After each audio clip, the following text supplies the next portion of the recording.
Mayong hapon sa tanan. Nabusog na ba ang tanan? Okay, paila naman ko sa ato ang tigpaila, si Brad Kaloy. O ang akong kagikanan,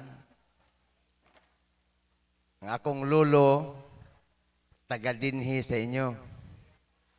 Pero wa ko matiguang, wa ko kakita sa dagway, sa yutang na tauhan sa kong lolo. Ang akong apelyido sa kong lolo is Okyas. Diri na nga, kuan. Ang akong tuyo, diri ganina, mukuyog lang unta kay Brad Kaloy, aron mo saksi sa pagahimoon nga talk ni Father Darwin. Unya, kinilaging naanad manta nga kana bitang Boy Scout. Okay? Mao nga dili nato balibaran kung ang Dios na ang mo tawag diri nato. Mao nang kanunay tang ready. Naibaw ko nga nakadungog ni mo ni ining Catholic Faith Defenders. Ang Catholic Faith Defenders, namugna siya aron i-explain ang atong pagtuo nga kanunay na misinterpret sa mga dili Katoliko. Mao na'y pinakatuyo ni ana.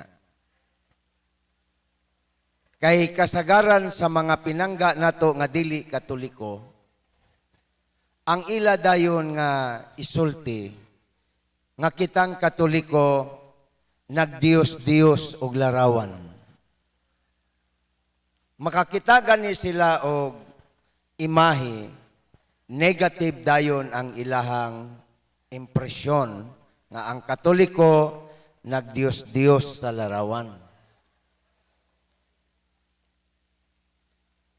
Daghang Katoliko nga nibalhin og laing pagtuo tungod ni anang isyu lamang sa larawan. Matod pa sa mga istorya nga akong nasinati sa akong paglibot-libot sa Pilipinas, muhatag og talk about apologetics. Ang Katoliko kuno daw sama ikakumparar sa habog nga kawayan. Kita mantag kawayan, no? Nga ang kinaiya sa kawayan, kung hapakon sa wala og hangin, mabawog ngadto sa wala. Ug hapakon na sad og hangin patuo, mabawog na sad patuo. Ingon ana kuno ang Katoliko. Ambot og unsa na katinuod. Apan mao na nga ako ang kanunay madunggan. Buot na kong ipasabot mga kaigsuonan ko nga ang Katoliko hapakon gani baptis, mabaptis na siya. Hapakon gani iglesia ni Kristo, maiglesia ni Kristo na siya. Hapakon gani Seventh-day Adventist, ma-Seventh-day Adventist na siya. Kay doon naman tayo kinaiya. Mabasa sa Biblia ni akong gisulti, Brad. Mingon man rin tagbitaw. Abi ni mo kanang bitaw sa tuwa. Sa ganina? Yes, tama? Pero sa Tagalog, lahi. Buhi man na. Buhian ni mo. Mo na nga nahinumdum ko sa usa ka istorya nga ang Tagalog, nagdayong sila, pingga. Nagdayong sila sa Bisaya nga di pod ka maong magtagalog o di kasabot magtagalog. Sa dihang nagdayong sila niabot na og hapit kilometro ang ilang dayong, siyempre bugat-bugat na gyud na, haoy na. Ningon ang Tagalog, mabigat ano? Kasabot ang Bisaya. Pero di siya kasulti. Ang iyang gisulti, pag ingog, mabigat ingon ang Bisaya, bitaw, o gibuhi ang Tagalog, nadukdukan ang ilang tiil. Nga naman, gumikan kay wa magkasinabot. Mausad na ang atong pagtuo. Kung ang atong pagtuong Katoliko, wa na to tun-i, nganong doon natay larawan, sigurado ko, moabot ang panahon, bitawan mo ang iyong paniniwalang Katoliko. Mao na nga, tinuod ba kaha kining ilang gisulti? Kay matod para ba sa mga sulti sa uban, kining Katoliko, ang ilang Biblia, na nimahong ok-ok, kay wa gyud ni basa. Unya kining Katoliko di man pod palupig. Mubaos pod. Bitaw, ang among Biblia na nimahong ok-ok, kamo mga Protestante, sipit-sipit og Biblia na nimahong kong ilok. Di ko papildi. Mga kaigsuonan, ang larawan mo'y kanunay nilang basahon. Mo'y kanunay nilang punteryahon. Ablihan ka sa Biblia, ikaw pagipabasahon. Unya basahon ang Exodus chapter 20 verse 1 to 4. Nga mingon ng Dios, ako ang Dios nga nagkuha kanimo dito sa kaulipnan sa Ehipto. Busa ayaw pagbaton ug laing Dios gawas nako. Ayaw pagbuhat ug larawan. Ayaw paghimog Dios o larawan. Nya mingon dayon, kinsa mang simbahan nga dunay Dios o larawan. Mingon dayong taga Maribuhok Bohol, bitaw. Mao na mga kaigsuonan, madugay. Kay mingon man sila, dili kami ang nagsulti, ang pulong sa Ginoo. Nga ikaw Katoliko, nga ang imong Biblia naras daplin, ok-ok ragoy ni basa, sigurado gyud bitawan nimo ang imong pagtuong Katoliko. Kay naa may mabasa. Unya mingon pa jud kag bitaw. Tungod sa atong pagkaway alamag sa doktrina, mahitungod sa larawan, mahitabo nga kana ang bakak ato pagyong suportaran. Mao na gingon sa Oseas 4:6, ang akong katawhan nalaglag, nangasaag tungod sa walay kaalam. Busa kung ikaw Katoliko, kinahanglan una magtuon ta sa atong doktrina. Naamantay katekisis. Kailan mo unsay CCC? Taas ang kamot kinsay nakailag CCC. Ikaw Raman Brad, wa mo kailag CCC? Uy. Psst. Ang atong CCC stands for Catholic Catechism of the Catholic Church, CCC. Catechism of the Catholic Church, naa diha tanan ang gipanudlo sa simbahan. Kung imo nang basahon, masabtan mo ang doktrina sa atong Santa Iglesia Katolika. Wala gitudlo sa simbahan nga ang larawan ni Maria, Diyos na siya. Wala. Wala gitudlo nga ang larawan sa mga santos, Diyos na siya. Pero nganong mutuo man ang ubang Katoliko, ug mao man na hinungdan nganong mubiya, tungod kay wa kabasa ug wa tun-i ang kaugalingon sa doktrina sa Katoliko. Kay basahan man kag Biblia, sakto man ang gingon sa Ginoo. Diha bitaw to'y nangutana nako, ingon siya Brad, naaman sa Biblia nga di ka pabuhatog larawan. Akong gisumbalik og pangutana. Ngano man? Usay rason. Ngano mang dili ipabuhat sa Dios ang larawan, sumala na nang imong gibasa. Dili mo yukbuan ug dili mo ilhon nga Dios. Pangutana, niadtong Katoliko ka pa, imo ba nang giila ang larawan ni Maria nga Dios? Wa pod mo tubag.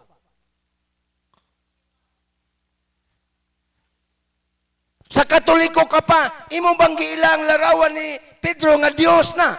Di pod mo tubag. Unya kay San Pedro Street na aman diha katedral nga mo, nangutan ako, pastor, unsay ngalan ning dalana? Wa pod siya mo tubag. Kay nasayod man siya San Pedro Street. Kay kung mingon pa nga Dios na nga atong larawan si Pedro, dapat ang tawag atong street Dios Pedro Street. Simple pero atong nakalimtan. Unsaon nato pagtubag? Naama na sa batakang balaod sa atong simbahan. Naama na sa Canon Law 229. Balaod sa Santa Iglesia Katolika. It is the duty of a Christian to acquire the knowledge of Christian teaching so that they can be able to live according to this teaching. And if necessary, to defend it and able to exercise this apostolate. Mao nang nay Catholic faith defenders. Kay balaod na. Unya unsaon nato pagdepensa kung wa ta kay balo. Unsaon nato pag-explain. Mao na nga karon kuyog pa mo sa inyong mga anak kagagmay. Apan ini kadako niya na kung dili na matudloan nato, dili nato na matutuhon sa atong doktrina, magbuwag yun magsimba anak pohon. Kung maduola naglaing sikta. Unya mo ni gusto ninyong mahitabo. Naapod na sa ato ang PCP2. Number 222 ang atong tingog diri sa simbahan. Nag-auhag sa kaparian nga nag-ingon, parish priest must support the training of lay Catholic faith defenders. Naana. Kinahanglan manudlo ta. Ang atong pagkabinunyagan, kinahanglan masabtan nato unsa ganitong tulo nga atong nadawat. Pagkapari, dili kay magmisa ta. There are two types of priests according to our teaching. Distinguish the one. Number one, the ministerial priest. Kanang pari nato. We are the common priest. Mao bitaw na nga giawhag ta kay ang rule sa pagkapari may nampuon. Ang pangutana, gituluan ba nato atong kaugalingon sa pagampo? Kamor gi makatubagan na, ligo ko katubag. Sa ilo alang yun ko. Pangutana raning ako. Ikaduha, nadawat na to ang pagkahari. Dili ng hari-harion. Kundili, sama kang Kristo, nga Kristong hari. I came to this earth, matod pa ni Kristo, not to be served, but to serve. Niyan ko sa kalibutan, dili para serbisyuhan, kundili ako'y mo serbisyo. Mao na nga ang atong paghari, maong pag-alagad. Unya kalakip hinumduman nato nga mingon si Kristo sa 16:24 San Mateo nga nag-ingon, if you want to be my disciples, you want to follow Christ, gusto kang musunod kang Kristo, gusto kang musunod kang Kristo, ingon si Kristo, deny yourself.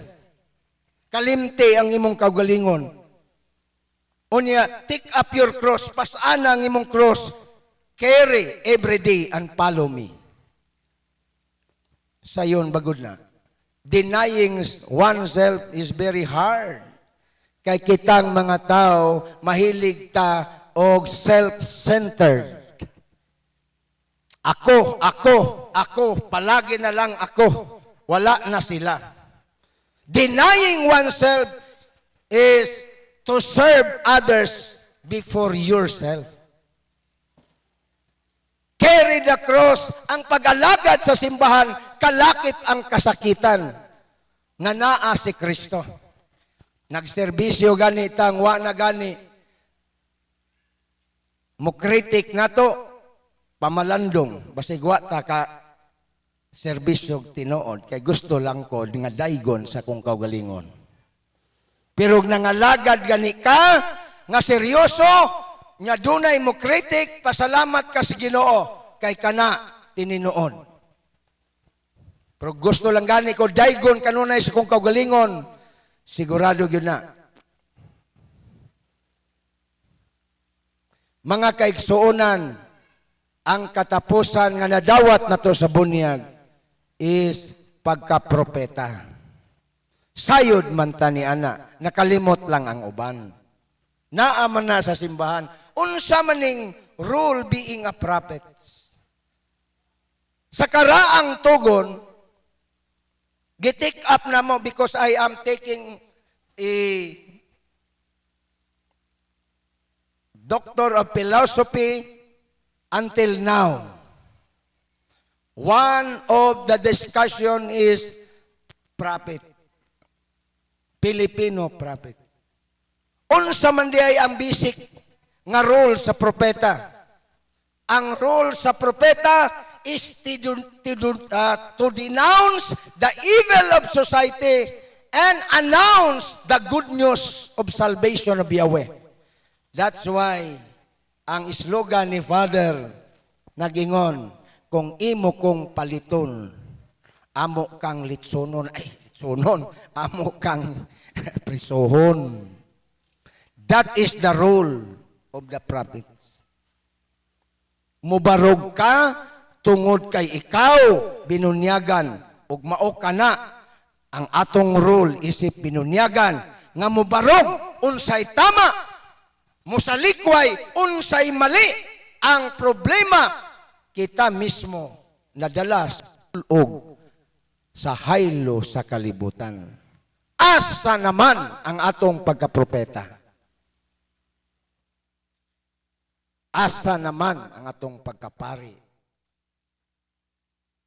Asa naman atong pagkahari? Mao na ang usa ka pamalandong nga ato kanunay nga hinumduman. Isip usa ka Katoliko, dili ka lang Katoliko sa pagkabinunyagan. Katoliko ka nga doon na kay obligasyon. Maubitaw ng kanta kung nahinumdum mo, walang nabubuhay para sa sarili lamang. Ngano man na? It is because I am here. I am a human, not because of myself, but because of you. Because ang kaluwasan, dili ni siya individual. Kung individual pa ni, nganong mihagit man si Kristo, when you pray, kung mag-ampo ka, wa man mingo si Kristo, amahan lang nako.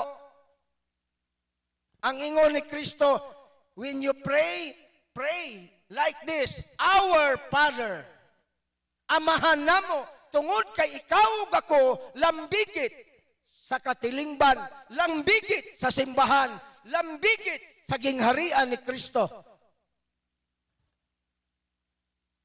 Ug subo kay palandungon, usahay makalimtan nato ang uban. Wa ko mag-sermon dere ha. Kasi mingon man sermon naman eh. Ako lang giri ko ang ato ang gitawag lingwahe sa simbahan, responsibilidad sa simbahan. Mao nang kinahanglan ang unang depensa, ang atong kaugalingon dipensaan. Kay doon ay giingon sa usa ka theologians, moral theologians nga nag-ingon, walay protestante nga maabli ang baba sa pagsaway sa Katoliko. Kung ang Katoliko nagpuyo sa Ebanghelyo, nagpuyo sa pulong ni Kristo. Kay matod pa sa uban, Brad, nihawa kog Katoliko, nag-appeal kog born again. Ngano man ter? Tungod kay di ko gustong moambak sa impyerno. Ngano man di? As Katoliko daghang palahubog. As Katoliko daghang badlungon. May nang sa born again kay wa lagi manigarilyo wa na mainom. Ingko mo na giingon ter, gidiboynas ka apan gidimalas.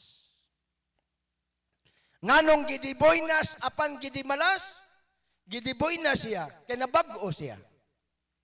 Nawa ang iyang bisyo. Praise the Lord.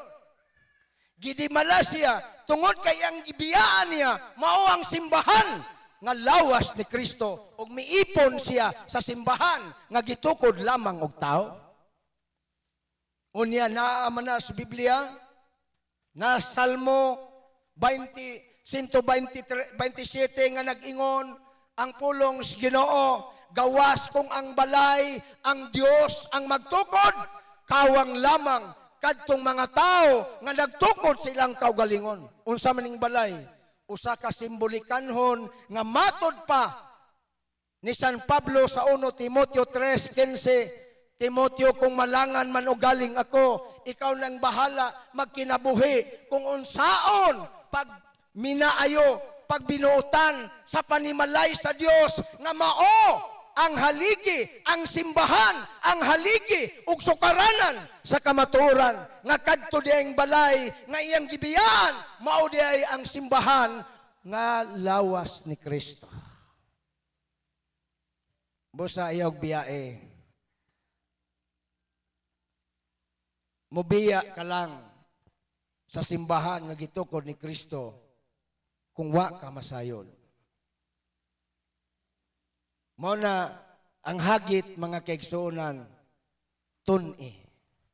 Kay si Kristo nagtukod lamang og usa ka simbahan. Sa pag-ingon ni Kristo, to es Petros edificabo ecclesia miam et forte en perenon adversus iam. Thou art Peter, and upon this rock I will build my church. Ningon bago si Kristo, I will build my churches. Ningon ba? Tukuron ko ang akong mga simbahan? Ningon ba? Usa lang ang iyang simbahan. Wa ba ta masayon? Ato tang sayron. Sumala sa survey 2020, ni kabat nag 60,000 kapin kung kulang ang mga relihiyon sa kalibutan nga natala. Hay man di ang tinod. Nga isa raman ang gitukod sa tong Ginoo. Ang gitukod sa tong Ginoo naa si Pedro. Unya kining maong simbahan nga gitukod sa tong Ginoo, ingon ni San Pablo, lawas ni Kristo. Kolosas 1:18, siya si Kristo ang ulo sa iyang lawas nga mao ang simbahan. Unyag mo gawas ka, atakihon nimo ang simbahan, delikado. Nahinumdum mo kang Saulo? Si Saulo nga karon gitawag og San Pablo, manlulutos sa Kristiyano, tumutuo. Sa diyang gilutos niya ang mga magtotoo, ang simbahan. Siya dili pa Kristiyano, gitawag siya Saulo. Nisod siya sa Damasco, naigo siya sa kahayag, nahagbong sa kabayo, nabuta. Sa diyang nabuta siya, ang tingog ni Kristo iyang nadungog. Ug sa iyang pagkadungog ang tingog mingon, Saulo, Saulo, nganong gilutos mo man ako? Ningon si Saulo, kinsa ka ba Ginoo nga akong gilutos? Ako si Hesus nga imong gilutos. Gilutos bago si Kristo, nga tuan naman sa langit. Ang gilutos ni Saulo, nga karon San Pablo, mao ang simbahan. Mao ang magtotoo. Pero nganong si Kristo may nasakitan? Tungod kay ang lawas, mao ang simbahan. Si Kristo ang ulo. May kasabihan sa Tagalog, mga kapatid, ang sakit ng kalikingkingan ay dama ng buong katawan. Testing nyo nagdukdok ng inyong kumingking studlo, di ba abot sa ulo? O di ba sakto? Unya, sa dihang ang tao mugawas na sa lawas ni Kristo, ang tawag ni San Juan, Antikristo. 1 Juan 2:19. Unsa ganing Antikristo? Ni kalaban kang Kristo. Kay wagi Katoliko nga mugawas, nga i-praise niya ang simbahang Katoliko, atakihon guna niya. kay mao manay tudlo sa ilaha. Unya unsay giingon ni San Juan sa dihang ikaw mugawas, ingon San Juan sa 1 Juan 2:19. Niya na ang mga kalaban ni Kristo, Antikristo, naa na gayon. Busa naibaw kita nga hapit na ang panahon. Kining mga tawhana gikan kanato. Apan na mahawa sila kanato kay sila dili kauban nato. Kay kung kauban pa nato kining mga tawhana, magpabilin unta sila kanato. Ug sila nibulag kanato kay sila dili atong sakop. O kini sila mga antikristo. Hala panggawas mo sa simbahan, antikristo yung tawag. Mao na mga kaigsuonan, bantayan nato pagayo ang ato ang kaugalingong pagtuo kay kini siya balaan.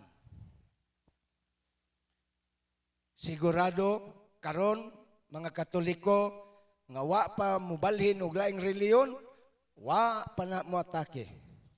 Apan kung mubalhin na ganina, sigurado jud ko atakihon niya nang iyang gigikanan nga Katoliko.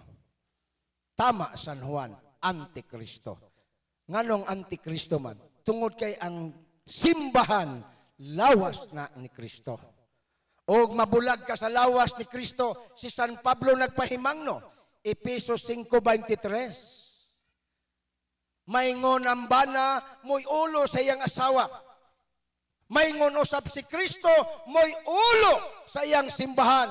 Ug siya mo'y manluluwas niini. Kung mugawas ka sa simbahan nga gitukod ni Kristo, pagluwas ni Kristo, maapil, bakaha ka. Nga nagpasakop ka man sa simbahan nga gitukod og tao. Mo nang atong bantayan. Basig wa ta kay balo ni ana. Tungod kay nakulang kita sa doktrina sa Santa Iglesia Katolika. Mo nang ang hagit natong mga Katoliko atong basahon og sabton ang atong pagtuo. Kay kumingon sila sayop ang pagtuo sa Katoliko unya kamao ka may explain sa pagtuo dili sayop brad gisinayop lang nimo. Ang larawan pananglitan, ang larawan mahimo lang siyang Dios kung dunay tao mo ila niini ni kini iyang Dios. Balikon ako, kanusa mahimong Diyos ang larawan? Ang usa ka larawan, ubisan unsang butang ning kalibutan, isipon sa tao nga iyang Diyos, mao na mugawas, Diyos niya. Isipon mo ang imong kwarta nga mo'y pinakagamhanan sa imong kinabuhi, pariha mo'y imong manluluwas, then ang Diyos ang imong kwarta. Wala ka na magpihig o maglimit lamang sa larawan. Anything that you think that this is your God, equal to God, then that is idol. Dili lang kay maghipot og larawan. Kay kumingon ta, bawal ang maghimog larawan, masuko ang Diyos maghimog larawan. Ngano man sa Exodus 25:18, niingon man ang Dios, Moses, maghimo kag duha ka larawan nga kerubin, ibutang mo sa arka sa kasabutan. Gipahimo man lagi, ingon bawal. Unsa ba gitinuod? Bawal ang larawan o ipabuhat ang larawan? Ang tubag, both pareho. Your understanding maoy wrong. Unsaon man ipaghusay kung kita Katoliko? Yes, Exodus 20, bawal ang larawan, kadtong larawan, isipon nga Dios. Gipabuhat ang larawan, Exodus 25:18, agig handumanan. Busa natay hang mga handumanan, wa isipang larawan, Dios nga larawan. Sama ra gud magselfie ka, magpa-picture ka sa imong kasal sa bunyan. Nganong magpa-picture man ka? Handumanan. Nganong naamatay larawan sa mga santos? Handumanan. And that is a sort of catechism. Nasayod ba kita ang kasaysayan sa Pilipinas dili man ang pagbasa. Kaya ang Pilipino kaniadto wa pamangkibaw og abakada. Ang gihimo sa Espanyol nga missionary mauman ang paghatag og kining instruksyon nga ang ilang anitos kambyuhan og Santo Niño. Og diha magsugod ang katesismo, mao ni ang tinuod nga Dios dili ng anito. That's the history of the Philippines. Ngano nakibaw man ko? That's one of my thesis. Di man to nagbasag Biblia. Larawan man. Aron tanawa karong panahon na gipikhan, giatake ang mga larawan. Kaya wa mas limibaw. Gani nga tong Ginoong Jesucristo, ninggamit man siya og hulagway. Ninggamit siya hulagway. Wa mo makabasa niya na, basaha. Palihog, ablihi ang Biblia ninyo ni gabot sa balay. Gipangutana si Kristo. Magtutudlo, gibitik siya sa mga Pariseo. Sayop ba magbayad og buhis ngadto sa emperador? Ningon lang si Kristo, tagae ko ninyo og sinsilyo, coins, drachma ang tawag kaniadto. O sa gingon ni Kristo, kang kinsang larawan nakaukit dinhi, tubag ang mga tao, kang Caesar. Ihatag kang Caesar, matod pa ni Kristo, ang kang Caesar sa Dios, ang sa Dios. Ang punto, ning gamit ang atong Ginoo og larawan. Unsa pakaha kitang Katoliko. Nganong ilamang kasilagan ang larawan. Nganong masuko man sa larawan. Ang larawan mahimo lamang kana nga Dios kung ilhon nimo nga mauna ang Dios. Mauna ang larawan mahimong Dios. Pero wa man nato na ilha. Kung mingon sila bawal ang maghimog larawan, nganong ang Dios nagpahimog larawan, bitin pag yun. Números 21:8. Sa dihang ang Israelita gipaak og bitin kay gitawag og kana bitawng reklamador sa ilang pagbiyahe. Gipaak sila bitin, isip punishment, nangayo siya tabang sa ilang leader si Moises. Nagampo si Moises, unsa may gihimo si Ginoo. Iyang giingnan si Moises, ang leader sa katawan sa Israel. Moises, maghimo kag larawan nga bitin. Ibutang mo sa tukon, kutob sa maayo, mututok sa maong larawan sa bitin. Maayo siya sa pinaakan. Kung bawal ang paghimog larawan, nganong ang Dios nagsugo? Unya, kana siya nga puntog, di nato na mas mahibalan. Dili man ta kamao mo explicar ni ana. Bisan bisik pa na kaayo. Kung mao, dili ang paghimog larawan ang gidili sa Dios. Ang gidili sa Dios, kanang imong gihimo nga larawan, ilhon nimo nga Dios. Mao nay mahulog nga Dios.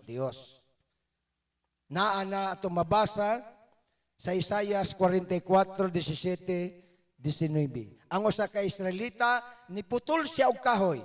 Ang katunga gisugnod, ang katunga gihimog larawan. Apan ang problema mao nga iyang gibutang sa altar ug miluhod siya sa tubangan ug iyang gisangpit ug miingon, luwas ako kay ikaw ang akong Dios. Mao toy Dios. Kay gisangpit man niya ang larawan nga Dios, luwas ako. Unya, larawan man kato. Ningon bagod ang Katoliko, Senyor Pedro Dios, luwas ako kay ikaw akong Dios, wala man. Maria, luwas ako kay ikaw akong Dios, wala man. Dili man namaw. Unsa may gingon sa atong simbahan, Santa Maria, igampo mo kaming makasasala. Nagpaampo. Kung Dios pa si Maria, dili unta ang pagkasultig, iampo mo kami Santa Maria. Kung dili, luwasa kami Maria kay ikaw amon Diyosa, ana unta.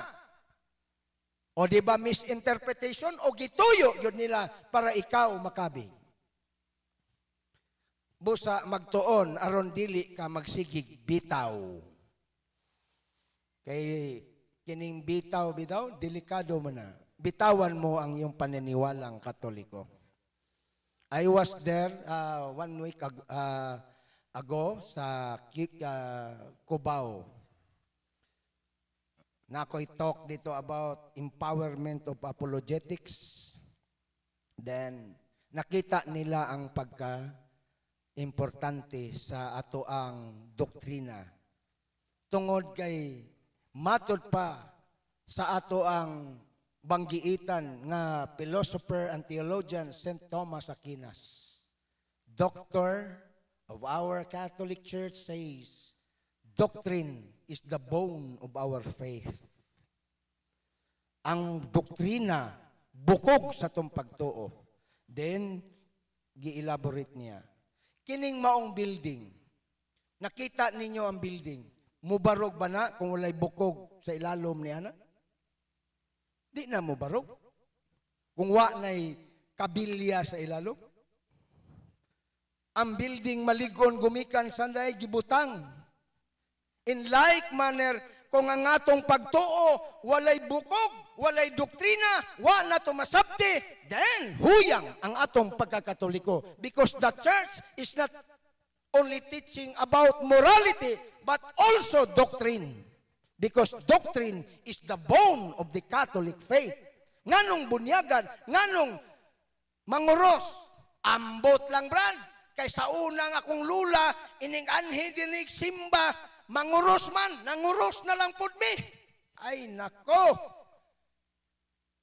Sunod-sunod. Unya, kung dungog mog atake, lalo na ni ining gitawag og dating doon, narito na ngayon. Kailan mo na? Si dating doon, dating daan ba? Nga ako man ang sungugon usahay, ni ana, si dating doon, narito na ngayon. Kanang grupo ni Eli Soriano, grabe mo atake. Tagalog man, bisag kinsiraning akong Tagalog, pugso na ko. Ingon siya, alam niyo mga kapatid, may isang babasahing Katoliko na nagsasabi na ang sign of the cross ay adyan ng demonyo, pahawa sa panuhay. Dito na nagsugod siya atake. Hindi ho ito atake, mananghid pag yun. Nandito ho sa babasahing Katoliko, doktrina Kristiyana, Katoliko ang sumulat na ang pag-sign ng cross adyan ng demonyo. Bakit kayong Katoliko? Pag sumakay ng sasakyan, dadaan sa simbahan, mag-sign of the cross, may demonyo ba diyan? Sige daw, tubagon daw nato na. Bakit kayong Katoliko, during the time magmisa, papasok kayo, mag-sign of the cross, nag-sign din ang pare. Sino bang demonyo sa inyo? See? Tungod na kay giingon sa tuang gitawag, doktrina, sign of the cross, paabog sa demonyo. Mao na ilang gi-misinterpret. Pero kung Katoliko nga sama ninyo, naminaw kang Father Darwin, sigurado jud ko nga dili na mo mailad. We sign of the cross not because nga kining gitawag nga abog lang sa demonyo. Yes, of course. One of the defense of the devil is sign of the cross. Mao nang ako na lang po siyang ubanan, kay sakit naman kayo sa kundughan. Ako na lang gidiretso. Yes, brad. Nagsasign ho kami ng cross dahil paalisin namin ang lahat ng demonyo dahil ang mga demonyo ay hindi marunong mag-cross. Nakatitig sa akin. Sabi niya, anong tingin mo sa akin? Sabi ko, tao. See? Kung marunong kang sumagot, hinto siya kaagad. Sabi ko, brother, ang sign of the cross, kami ho ang magpapaliwanag bilang Katoliko. We sign of the cross, that is a short prayer but effective because we mention the Father, the Son, and the Holy Ghost. Ayaw ta manguros nga mauaw ta sa itong pagkakatoliko na ako'y nakitang nanguros sa dalan ay sa kining sakyanan Unya, naka-uniforme pagyod og kining gitawag og sa opisina.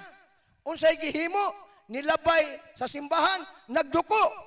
Murag nang ngarati sa ubos. Nag-ana ba? Nganong mauaw ka man sa imong pagkakatoliko? You sign of the cross formally in the name of the Father and of the Son and of the Holy Spirit. Huwag mong ikahiya sapagkat ikaw ay katoliko. Kasalanan ko ba? Sabi ko sa isang Muslim na kaibigan ko, brother, nung ako'y na-assign ng Region 13 at ang mga kliyente ko ay isang barangay na Muslim, nagtatanong siya sa akin, bakit daw nagsasign ang Katoliko ng cross? Simple ang sagot ko, yan po ang pananiwala namin. Kasalanan ko ba? Ako ay nagiging Kristiyano. Kasalanan mo ba rin? Ikaw ay nagiging Muslim. Kaya kung kami nag-sign of the cross, dahil mayroon kaming paliwanag dyan sa aming pag-sign. We sign of the cross, we express our belief that triune God. We sign of the cross, according to the Bible, is to defend the devil.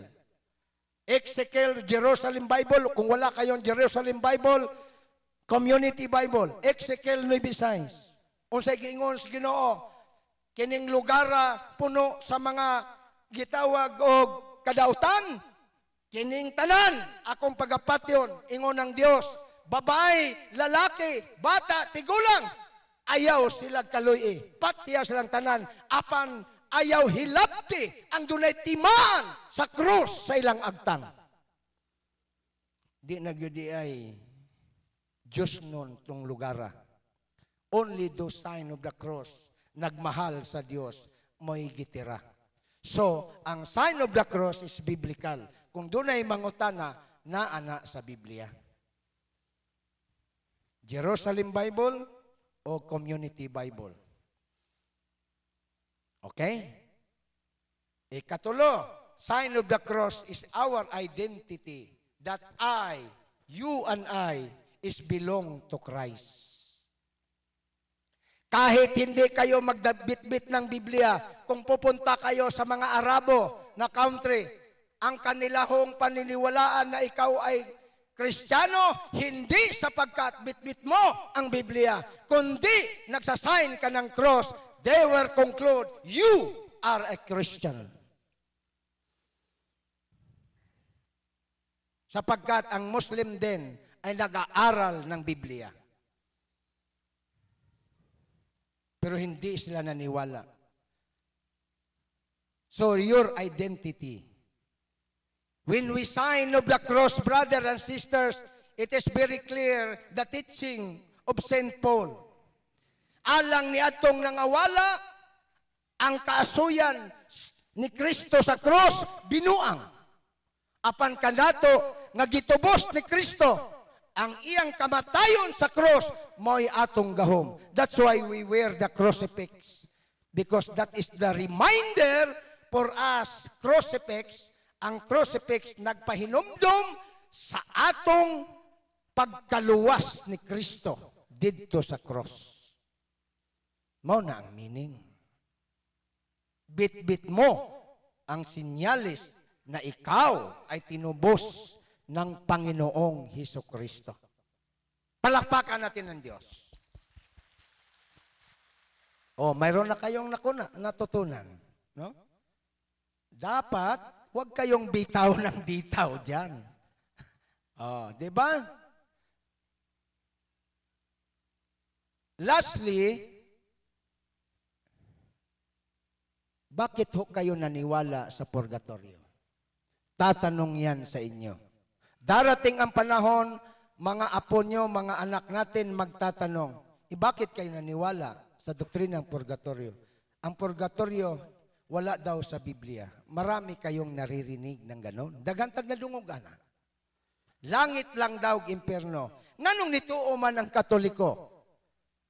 This is one topic I would like to constrain para lang masabtan. Akong ipamubo para dali ra masabtan. Ang purgatorio is a justice of God. Without purgatory, God is no longer justice. Unya gisgutan man sa Salmo 7:11, ang Dios si Yahweh hustisya ug maayong maghuhukom. Then we are talking about justice. Pangutana, kung ikaw o sa kahuwis ang nakapatay tao ug nangawat og pagkaon kay gigutom, dungan silang madakpan sa pulis, parihang sala, tama? Ang pangutana, pariha bang gibugaton sa sala? Therefore, kay di man pariha, base sa hustisya, dili pod pariho ang sentensya, tama? How much more ang Dios? Naa sa pinadayang Revelation 1:27, walay makasulod buling sa sala sa langit. Therefore, must be purified. Ang atong katikisim nag-ingon CCC 10:30, ang purgatorio mao ang usa ka kahimtang sa kalag, linisanan aron siya makasulod sa langit. Kay walay buling sa sala, pasudlon sa langit. Ug sumala sa Unuhuan 5:16-17, kung ang imong igsuon nga nakasala, iampo siya. Dunay sala nga mosangpot sa kamatayon kung kalaglagan, mao nang mortal sin, kung dili mangayog pasaylo ug kumpisal. Ang tanang buhat matud pa ni San Juan, salaman, apan dunay sala nga dili mosangpot sa kamatayon. Dili malaglag. Mo nang ingon ng atong simbahan, binyal sin. Kung ang huwes nakabantay, gamay silot, dakog silot, unsa pa kaha ang Dios. Kung ang dakog dungag kamatay sa gamay, asa man ibutang sa Ginoo, nga wa may makasulod sa gingharian sa langit, buling sa sala. Nya kay di man butuog purgatorio, okay lang nimo na brad, sister, impernohon ka. Where is justice? That's why purgatory is a sign of justice of God. Unya, kung mingon ka, ngaway purgatorio, mga kaigsunan, langit lag impierno, kung nituo kang nalangit na, magampo pa ka? Dili na no? Dili na, nalangit naman. Nganong magpamisa pa man ka, tuwa naman sa langit. Ikaduhang punto, kung nagtuo ka, nga na-impierno na, magpamisa pa ka? Dili, nagyod, na-impierno naman na. Pero sa 2 Macabeo 12:44, ningon si Macabeo, balaan ug makaluwas ang pag-ampo sa mga nangamatay aron kabadbaran siya sa iyang mga sala. Ang karaang pagtuo sa mga Hudyo nag-ampo sa mga nangamatay. Kung si Macabeo nagtuo nga ang mga patay sa mag-born again, sa magdili katoliko, langit lag impierno, di na siya dapat magpaampo. Kung nagtuo si Macabeo na langit na, dili na iampo. Kaya nalangit naman. Kung nagtuo si Macabeo na impierno na, dili na siya maghalad pag-ampo. Apan si Macabeo, ang karaang Hudyo nga nagtuo nga ang pag-ampo sa mga nangamatay, makatabang aron mabadbaran sila sa ilang mga sala. Asa man di ay ang mga kalag. Sama sa pagtuong Katoliko, naa sa kahimtang tabanganan ug ampo. Mao nang magpaampo, magpamisa ta sa atong mga kalag tungod kay nagtuo kita nga dunay sala nga di maimperno, di sad malangit, siya nagbayad sa iyang kasalanang temporaryo. Naa ba na sa Biblia? Naa. 1 Corinto 3:15. Si San Pablo, naghisgot niya na, nagtudlo niya na, nga kung ang buhat sa usa ka tawo, siya mapildi, masunog ang iyang mga buhat. Mulatas siya kalayo, apan maluwas ra. Unsa man ning kalayuha, dili impierno. Kay ang taong makalayo sa impierno, di nagyud na maluwas. Apan naghisgot si San Pablo, kalayo, apan maluwas ra. Mao ni ang kalayo of purification. Because purgatory is a cleansing fire. Mga kaigsunan. Mao na ang doktrina sa atong simbahan. Busa, mga kaigsunan, muraog litertina. Litertina ba? Daghan kayong salamat sa inyong pagpaminaw, attentive kaayo. Praise the Lord, palakpakan na itong Ginoo. Daghang salamat ug maayong hapon pag-usab kaninyo mga kaigsunan.